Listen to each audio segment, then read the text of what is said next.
Plastic surgery की खोज। भारत में सुश्रुत। वैदिक ऋषि विश्वामित्र के वंशज सुश्रुत ने वाराणसी में दिवोदास धन्वंतरी के आश्रम में हथियार और औषधीय अनुप्रयोगों का अध्ययन किया। सुश्रुत ने वैज्ञानिक तर्क पर आधारित पुस्तकें लिखी। पुस्तक का नाम सुश्रुत संहिता है। इस पुस्तक को बाद में बुद्ध काल के दौरान नागार्जुन द्वारा संशोधित किया गया था। सुश्रुत ने सबसे पहले कहा था कि सर्जरी में इस्तेमाल होने वाले उपकरणों को आग में जलाकर या गर्म पानी में उबालकर निष्फल कर देना चाहिए। ईसा के जन्म से 200 वर्ष पूर्व सुश्रुत नाक, कान, गला आदि की प्राकृतिक सुंदरता वापस लाने में सक्षम थे। उनकी पद्धति आधुनिक प्लास्टिक सर्जरी से अलग नहीं थी। पश्चिम में इवर्सन।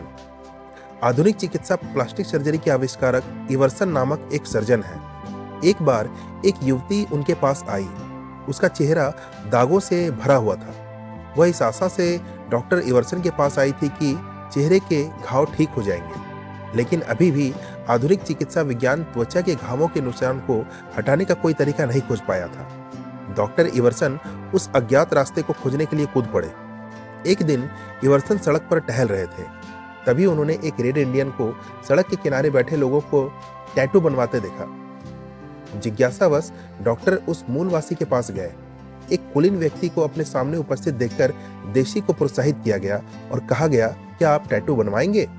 अगर आपको यह पसंद नहीं आएगा तो मैं टैटू हटा दूंगा। यह सुनकर डॉक्टर हैरान हो गए और बोले, क्या टैटू दोबारा हटाया जा सकता है? मैं देखना चाहता हूं कि आप टैटू को बनाने के बाद कैसे हटा सकते हैं। इसके साथ ही उन्होंने अपने हाथ आगे बढ़ाए। मूलवासी ने उनके हाथ पर टैटू बना दिया और कुछ देर के बाद टैटू को हटाने के लिए उस जगह पर पत्थर को जोर जोर से रगड़ना शुरू कर दिया। यह बहुत डरावना था, लेकिन डॉक्टर इवर्सन ने उस मूल निवासी की कार्य पद्धति का विश्लेषण करना शुरू किया। गोदने वाली जगह की त्वचा पर पत्थर रगड़ने के बाद मूलवासी ने पूरी जगह को हटाकर कपड़े के टुकड़े से बांध दिया। उन्होंने घाव को कुछ दिनों के लिए उसी अवस्था में छोड़ने के लिए भी कहा। कुछ दिनों के बाद डॉक्टर ने ड्रेसिंग हटा दी और देखा कि कोई निशान नहीं बचा था। वहां त्वचा की एक नई परत बन जा रही थी। तब डॉक्टर को एहसास हुआ कि हमारी त्वचा में कई परतें होती हैं। यदि घाव त्वचा की दूसरी परत तक पहुंच जाता है और जब त्वचा की बाहरी परत को हटा दिया जाता है और निशान हटाने के लिए दवा से पट्टी बांध दी जाती है, तो नई त्वचा स्वाभाविक रूप से विकसित हो जाती है। इस तरह पश्चिम में प्लास्टिक सर्जरी की खोज हुई। तो दोस्तों, यह थी प्लास्टिक सर्जरी की खोज की कहानी।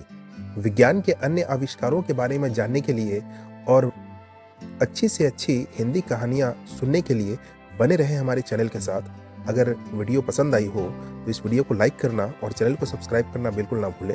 धन्यवाद।